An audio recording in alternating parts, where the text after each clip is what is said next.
മുത്തശ്ശി, പ്രിയങ്ക ഒന്ന് വിളിച്ചു നോക്കണ്ടേ? അവിടെ എന്തെങ്കിലും കുഴപ്പമുണ്ടോന്ന് അറിയണ്ടേ? പ്രിയങ്കയുടെ മുഖം കാണുമ്പോൾ വരുൺ വയലന്റ് ആവുന്നുള്ള കാര്യം ഉറപ്പാ. അതിനെന്താ ചെയ്യാൻ പറ്റുക? എനിക്ക് ആലോചിച്ചിട്ട് ഒരു എത്തും പിടിയും കിട്ടുന്നില്ല മക്കളെ. കല്യാണ മണ്ഡപത്തിലെ കാര്യങ്ങൾ ആർക്കും സംശയമില്ലാതെ കഴിഞ്ഞു. ഇനി ബാക്കി എന്താവോ എന്തോ. മുത്തശ്ശി, എന്ത് വലിയ പ്രശ്നം ഉണ്ടായാലും വരുണിനെ ഉപേക്ഷിച്ച് പ്രിയങ്ക പോരില്ല. അത് ഞങ്ങൾ അവളെ പറഞ്ഞ് സമ്മതിപ്പിച്ചിട്ടുണ്ട്. പ്രിയങ്ക ആഗ്രഹിക്കുന്നൊരു ജീവിതം കണിമംഗലത്തുണ്ടാവും തന്നെയാ ഇപ്പൊ അവളുടെ പ്രതീക്ഷ. അവളുടെ എല്ലാ സ്വപ്നങ്ങളും വരുണിലൂടെ നേടിയെടുക്കണം എന്നാ അവളുടെ ആഗ്രഹം. ഇനിയെല്ലാം ദൈവത്തിന്റെ കയ്യില. മുത്തശ്ശി, പ്രിയങ്കയാ. ഇതാ മോളെ പ്രിയങ്കേ. മുത്തശ്ശി, അവിടെ എന്തെങ്കിലും പ്രശ്നമുണ്ടോ? ഉണ്ട്.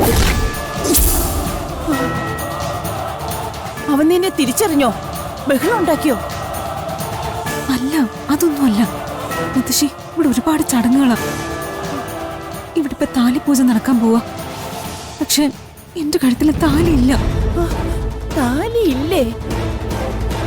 നിന്റെ കഴുത്തിൽ ഞാനല്ലേ താലി ചരട് കെട്ടി തന്നേ? ആ ചരട് ഇപ്പോഴും എന്റെ കഴുത്തിലുണ്ട്.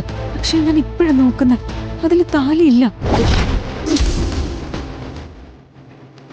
ഇനിയിപ്പൊ എന്ത് ചെയ്യും മുത്തശ്ശി? പിടിക്കപ്പെട്ടാ ഇതോടെ എല്ലാം തീരും. ഞാനിപ്പോ എന്താ ചെയ്യണ്ടേ? മോള് സമാധാനമായിട്ട് അവിടെ നിൽക്കേ. മുത്തശ്ശി എന്തെങ്കിലും ഒരു മാർഗം ചെയ്യണം. താലിപൂജ നടക്കാൻ ഇനി കുറച്ച് നേരം കൂടിയേ ഉള്ളൂ. അതിനു മുൻപ് എന്തെങ്കിലും ചെയ്യാൻ പറ്റിയില്ലെങ്കിൽ ഇന്ന് തന്നെ ഞാൻ ആറ്റോശ്ശേരിയിലേക്ക് തിരിച്ചു വരേണ്ടി വരും. നീ ഫോൺ വെച്ചോ, ഞാൻ ഇപ്പൊ തന്നെ അതിന് പരിഹാരം എന്താന്ന് വെച്ചാ ചെയ്തോളാം. ഓക്കെ.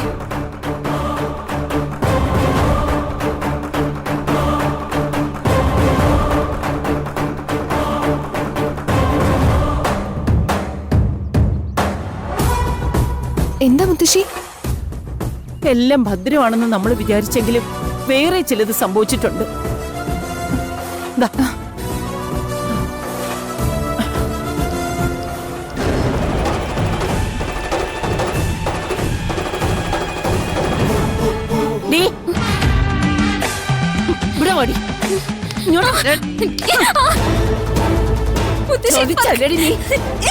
പ്രിയങ്ക കണിമംഗലത്ത് ജീവിക്കാൻ പാടില്ലെന്ന് നീ അങ്ങ് തീരുമാനിച്ചല്ലേ?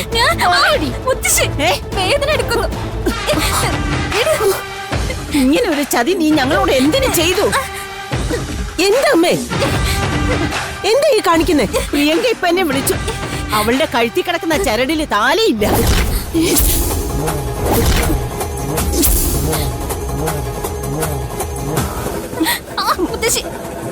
ഇവളത് മാറ്റിവെച്ചു,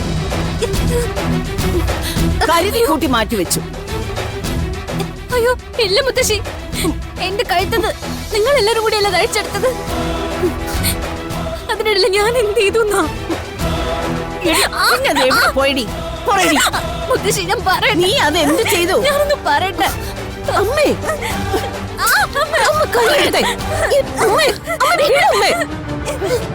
ചെയ്യാവുന്ന ദ്രോഹങ്ങൾ മുഴുവൻ എല്ലാവരും കൂടി ചെയ്തില്ലേ? ഇനി ഇതിന്റെ പേരിൽ സമ്മതിക്കില്ല ഞാൻ. ഇവള് പറയുന്നതിൽ കാര്യമില്ലേ? മണവാട്ടിയുടെ വേഷത്തിൽ നിന്ന് ഇവളെ മാറ്റുമ്പോ പൊട്ടിക്കരഞ്ഞോണ്ട് നിക്കായിരുന്നില്ലേ എന്റെ കുട്ടി?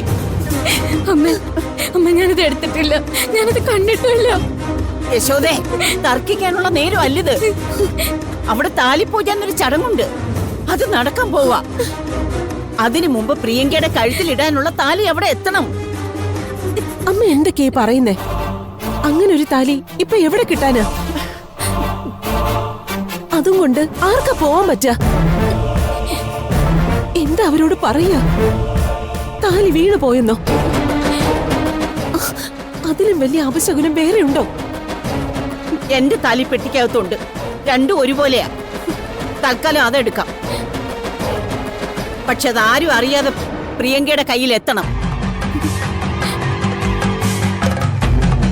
കൊണ്ടുപോയി കൊടുക്കാൻ പറ്റുമോ നിനക്ക്?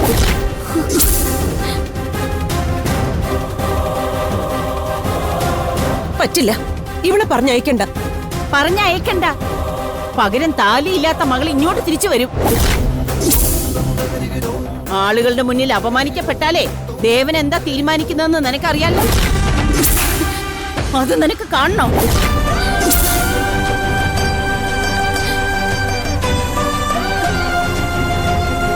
അമ്പലത്തിൽ വരന്റെ മധുവിന്റെ ഐശ്വര്യത്തിനു വേണ്ടി പ്രത്യേകം പൂജ നടത്തണം.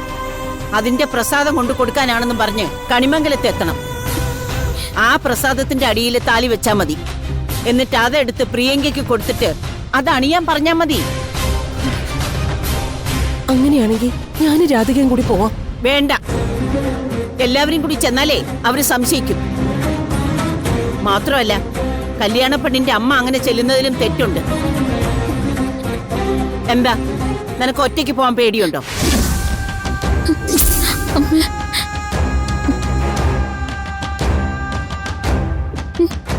ഞാൻ പോ.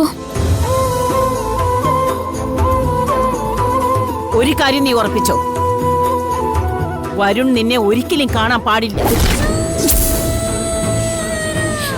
അല്ലാതെ വേണം അത് പ്രിയങ്കയെ ഏൽപ്പിക്കാൻ. പോകുന്ന കാര്യത്തിന് എന്തെങ്കിലും ഒരു വീഴ്ച വന്നാ ഇനി വരുന്ന കാര്യത്തിന് നീയാ കാരണക്കാരി.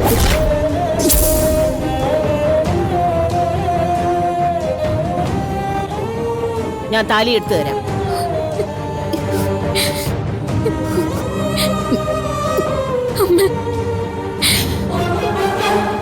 ആരെയും അമ്മയ്ക്ക് തള്ളിക്കളയാൻ പറ്റുന്നില്ലല്ലോ മോളെ.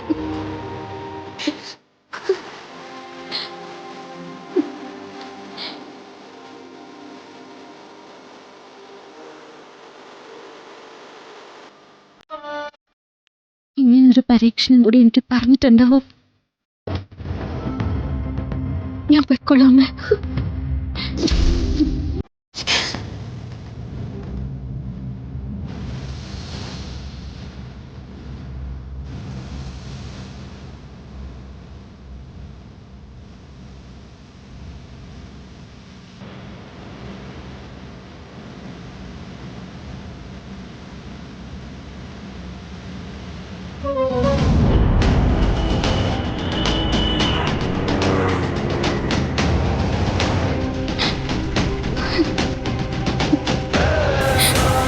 എന്റെ കൃഷ്ണ, ഞാൻ എങ്ങനെയാ അവിടെ ചെന്ന് കയറുക?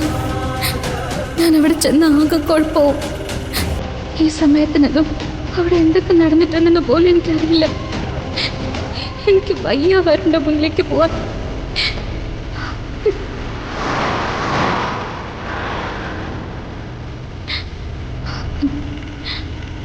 പ്രിയങ്കയ്ക്ക് വേണ്ടി ഞാൻ എന്ത് ചെയ്തേ പറ്റും. ഞാനിത് അവളെ ഏൽപ്പിച്ചതിന് ശേഷം എങ്ങനെയെങ്കിലും ആരും അറിയാതെ എന്നെ പുറത്തിറക്കി തരുന്ന ഭഗവാനെ.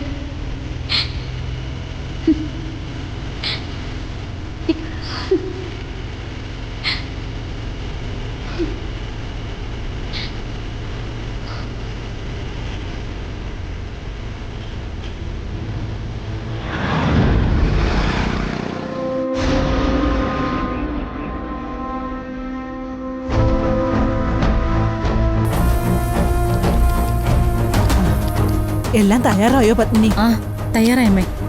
എങ്കി വാ, നമുക്ക് മോളെ വിളിക്കാം. ആ, ശരി അമ്മേ. വാ.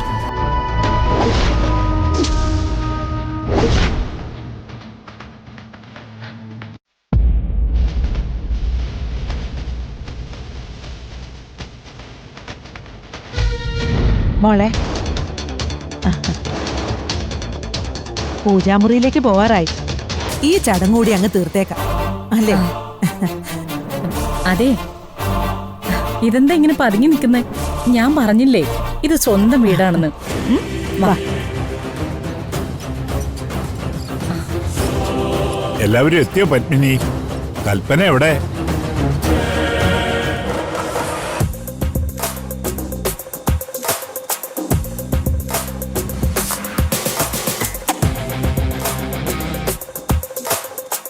അമ്മേ, താലി പൂജയ്ക്ക് മുമ്പ് പുതുമണവാട്ടിക്ക് സമ്മാനങ്ങൾ കൊടുക്കുന്നൊരു ചടങ്ങുണ്ടല്ലോ.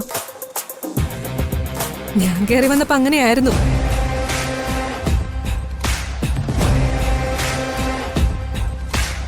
അത് പൂജ കഴിഞ്ഞു കൊടുക്കാന്ന് കരുതിയിട്ടായിരുന്നു. ഇനിയിപ്പോ മോള് ചോദിച്ച സ്ഥിതിക്ക് സമ്മാനം കൊടുത്തിട്ടാവാൻ താലി പൂജ അല്ലേ അമ്മേ? കൽപ്പനയ്ക്ക് അനുജത്തിക്ക് എന്താ കൊടുക്കേണ്ടതെന്ന് വെച്ചാ കൊടുത്തോളൂ. എനിക്കൊരു അനുജത്തി വരുമ്പോ ഏറ്റവും വില പിടിച്ചൊരു സമ്മാനം തന്നെ ആയിരിക്കണം അവൾക്ക് കൊടുക്കേണ്ടതെന്ന എന്റെ ആഗ്രഹം. ഒരു ഡയമണ്ട് നെക്ലസ് ആണ് ഞാൻ കരുതി വെച്ചിരിക്കുന്നത്.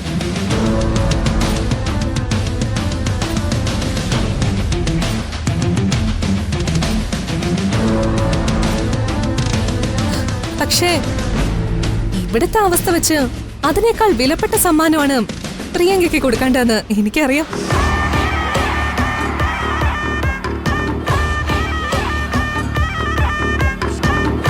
ഡയമണ്ട് നെക്ലസിനേക്കാൾ വില കൂടിയ ഒരു സമ്മാനം, അതെന്താ?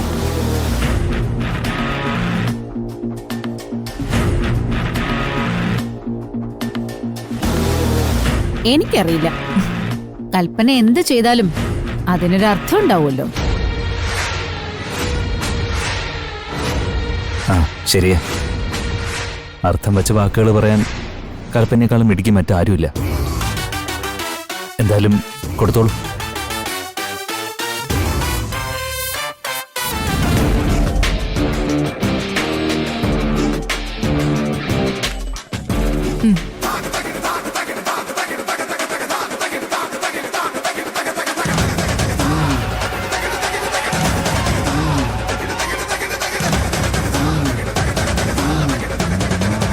അത് തുറക്കുമോളെ. എന്താ കൽപ്പനയുടെ അത്ഭുതം എന്ന് അറിയാലോ.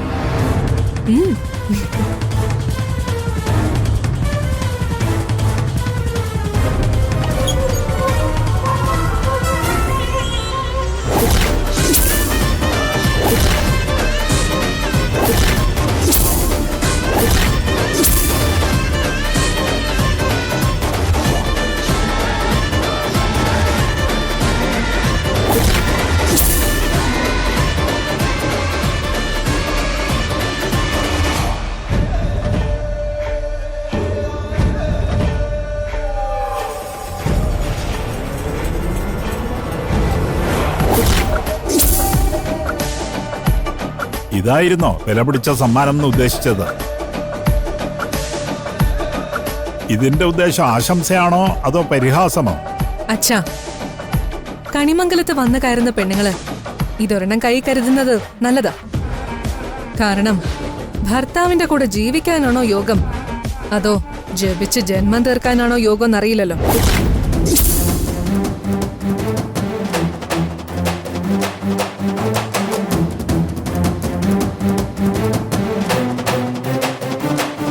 എന്റെ യോഗം അതാ. അപ്പൊ പിന്നെ ഞാൻ വേറൊന്നും പ്രതീക്ഷിക്കാൻ പാടില്ലല്ലോ.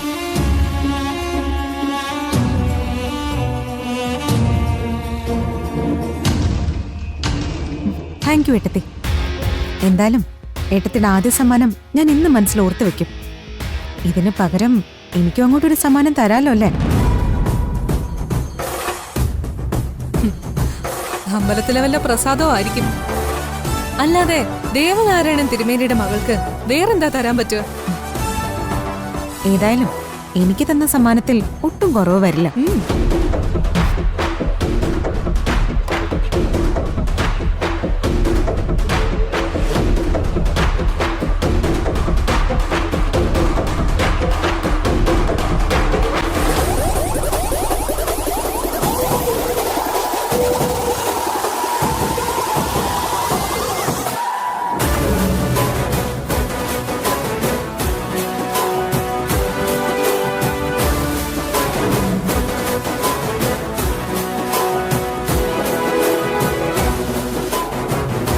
ഇതാണ് ഏട്ടത്തിക്കുള്ള എന്റെ സമ്മാനം. കുടുംബത്തിൽ സമാധാനം ഉണ്ടാവണമെങ്കിൽ ആവശ്യമില്ലാത്ത വാക്കുകൾ പറയുന്നതിന് മുൻപ് വാ തുന്നിക്കെട്ടണം.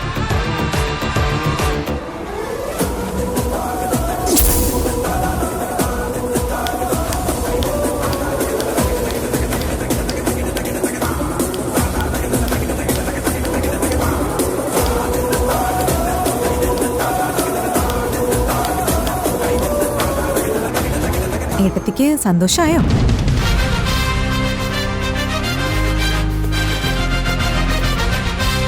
വായിൽ വരുന്നതൊക്കെ നല്ല വാക്കുകളാണെങ്കിൽ അതെല്ലാവർക്കും വിളമ്പിക്കൊടുക്കാം. പക്ഷെ വായിൽ വരുന്നത് ചീത്ത വാക്കുകളാണെങ്കിൽ അത് നമ്മൾ വിഴുങ്ങാനേ പാടുള്ളൂ. അല്ലേ മുത്തശ്ശി? അത് മോള് പറഞ്ഞത് ശരിയാ.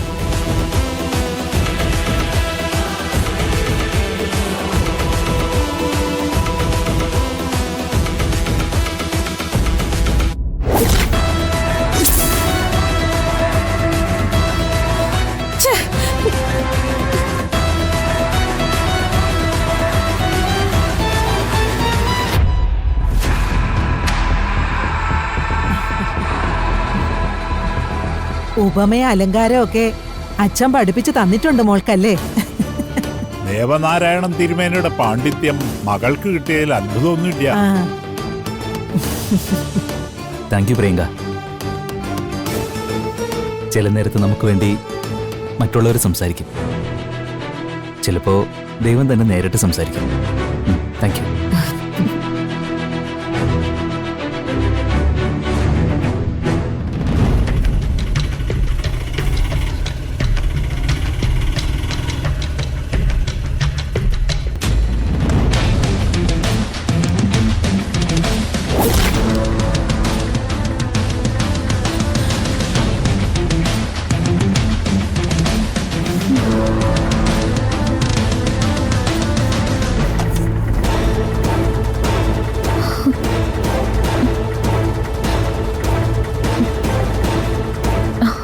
എത്രയായി? 100.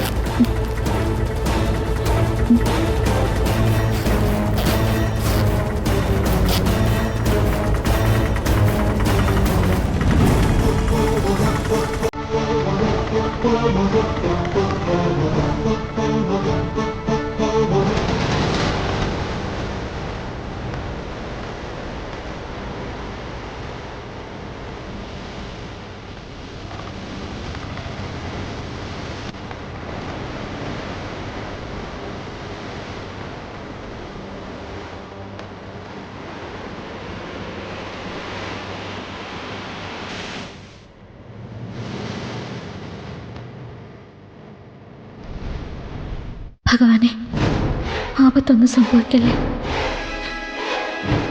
വരുൺ എന്നെ കാണല്ലേ.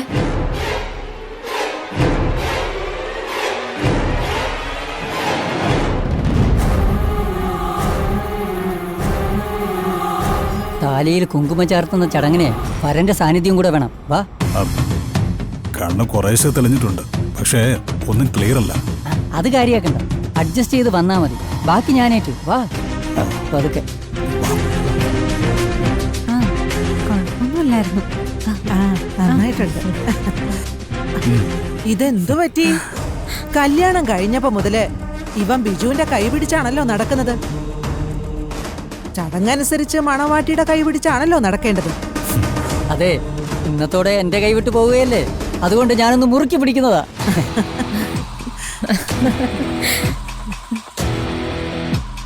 എടാ, നമ്മുടെ ബന്ധുക്കളൊക്കെ എന്താ പറഞ്ഞെന്നറിയോ? പ്രിയങ്ക മോളെ കാണാൻ ഒരു സിനിമാ നടിയെ പോലെ ഉണ്ടെന്ന്.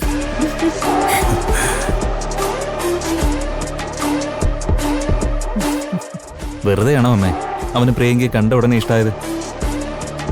അവര് രണ്ടുപേരും ചേർന്ന് നിന്നപ്പോ എന്ത് ഭംഗിയായിരുന്നു കാണാൻ.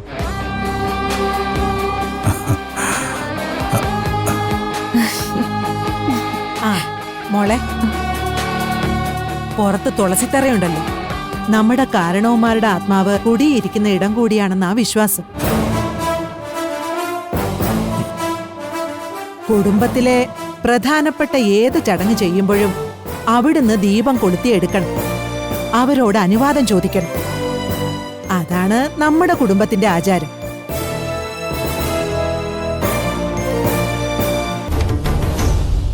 താലിപൂജയ്ക്കുള്ള വിളക്ക് അവിടുന്ന് കൊളുത്തിയാ എടുക്കേണ്ടത്. മുത്തശ്ശി പോയിട്ട് വരാം.